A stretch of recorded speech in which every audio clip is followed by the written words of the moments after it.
The president, you owe it to Kenya to have a peaceful country. You don't want to go the Haiti way. It is such a shame seeing goons running during the election day with arms and all that kind of things. You need to call the house to order. Sack the CS of Interior, Murkomen, bring in someone who is sober.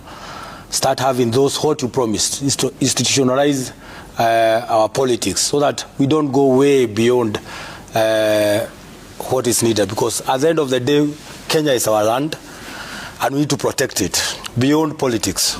We don't have any other place to go to. Kenya ndio nchi yetu, na ni vibaya sana tuone if it had gone to a bigger height, we would have had bloodbath, brothers rising against brothers because of what Ethiopia is trying to bring.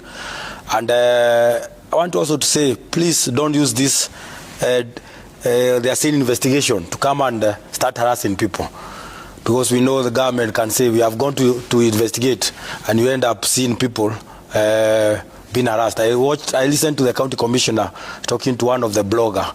That's not the kind of language we want to hear in our county. It's a very peaceful county. I don't think we need to go to that route. So President Ruto, you have a mandate, a very big mandate. You may not perform economically, you may not perform in other way, but you owe it to Kenyans to have peaceful transition coming to 2027, because most probably you are going home in 2027. Senator, tell me something. What is it about Nyandarua that makes it so unique? Tell us. Well, thank you, Jeff, and good to see you again. Good to see you. I'm sure you are also excited to see our new MP. That you forgot that since we last met, I have now a new title. Yes, SG. I'm now Secretary of... so you want to be addressed as SG? Yeah, it feels very nice to be SG of the largest party that we have.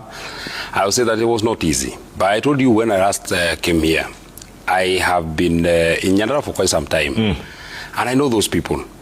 If you remember, the last time I was here on a Sunday, it was just the week after we buried our MP. Correct. And it was that day that I told the big man that, of course, I respect him, because he should be respected. The only thing is that we should not fear him, because there's nothing to fear. I mean, why should we fear him? I told you that we should not fear him.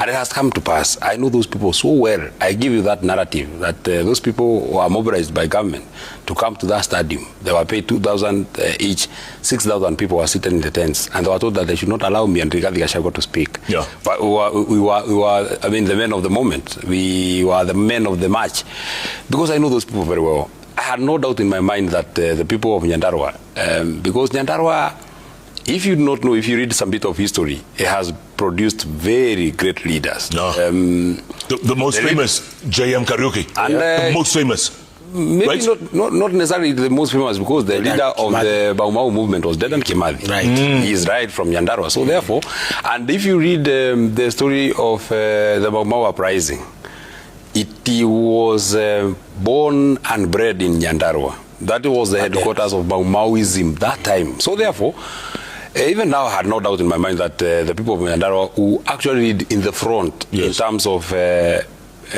proving to the nation that it can actually be done. I'm very grateful about what happened in Olkalau. I have been there. I was there for 60 days. I just came back from Olkalau today. Not because I had any doubt in my mind that I would vote for our candidate, but because we needed to encourage our people that they should come out and vote. And there is a lesson, a very big lesson that we have come with from Olkalau, and a message to the people of Kenya that nothing would beat the spirit of a determined population. There is no person from Olkalau who fought with a person from Olkalau. I'm telling you because I was there, and we are one community. That candidate, that UDA candidate, we met many times. By the way, that day that they were attacking our supporters at a place called Royal Gardens, they were actually taking tea with him, the UDA candidate. Those who are being attacked, they were with the UDA candidate, because we are one people. We have been born together. As the member of parliament has aptly put it, we have only had verbal wars. You can never see a person from Olkalau throwing a stone at another person. So therefore, and anyway, the reason why nobody from Olkalau would be worried about the 5,000 who voted for Mushina is because they didn't vote for William Ruto, and we know they voted for Mushina, and so it's not a problem because that's our son. There is one thing, Jeff, that I'm saying. This man, Kipchumba Murkomen, is a recipe for chaos in 2027 because the goons who attacked us in church in Wetima, the very same people are some of those who came to Olkalau. So therefore, and there are also those who are at All Saints Cathedral here, and their faces are known. You praise them here every time. We have given their names to the Inspector General of Police. So this is just a special school that he has outside the main National Police Service. How therefore would you say that you are a Minister for Interior or a Minister for our own internal security, and you are running a parallel militia that is meant to deal with other people politically? Because you see, there was no threat of any nature in Olkalau. But in fact, 2027 will be ugly. I mean, you have to be worried. Let me tell you, the lesson that we carry from Olkalau is that, and I've told you, once our people are determined to take William Ruto home, nothing will stop us from taking him home. Because our people, as I've said, election day on the 10th of August will be Democracy Day. You vote and you stay at the polling station until it has been counted. Let me say this to the IBC. I have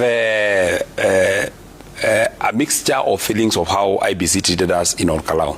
Number one, the local team, our returning officer and the POs, our county elections manager, they conducted a credible election. I feel that they really gave us a credible election. But when we went to receive the certificate, one commissioner called Hassan Noor said that the cases of violence were scattered here and there.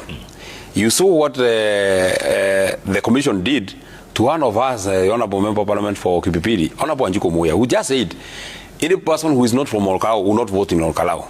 They summoned her and they really mistreated her. Now, this issue of bribery, where do you place, and because it is contained in the electoral code of conduct, where do you place matrices that are given and you are told that they are being given in the presence of a government candidate, if that is not bribery? Where do you place, state officers are not supposed to campaign. How then do you see a cabinet minister working hand in hand with a candidate on killing this goon culture? The person that I think is the mastermind of this goon culture is Kipchumba Murkomen. And I'll tell you why. In fact, his name must change. He can no longer be called Cabinet Secretary for Interior. He's Cabinet Secretary for Goons. I have every reason to believe that he's Cabinet Secretary for Goons. I'll tell you why. A day after the election, he said that we have had one of the most peaceful by-elections. One of those peaceful by-elections that are being referred to as peaceful by-election. Very few voters voted from 1 o'clock to the close of the polling station. That's why I told you that we would have gotten at least 75% voter turnout, the highest, because the people were very determined. But the goons were shooting right, left, and center. And I want to thank our police in uniform. Every policeman that was in Olkalau in uniform, I am very grateful for what you did. Unfortunately, these goons are wielding so much power that they are fighting both the civilians and the policemen in uniform. If you saw those clips in Olkalau. Yeah. Now, let's take it a little back. When our party leader was attacked in a place called Wetima, the people who attacked him are known. They are police officers. We have complained. We went to the Inspector General of Police. We told him it is so and so and so and so and so. No action was taken. In fact, I hear they were promoted.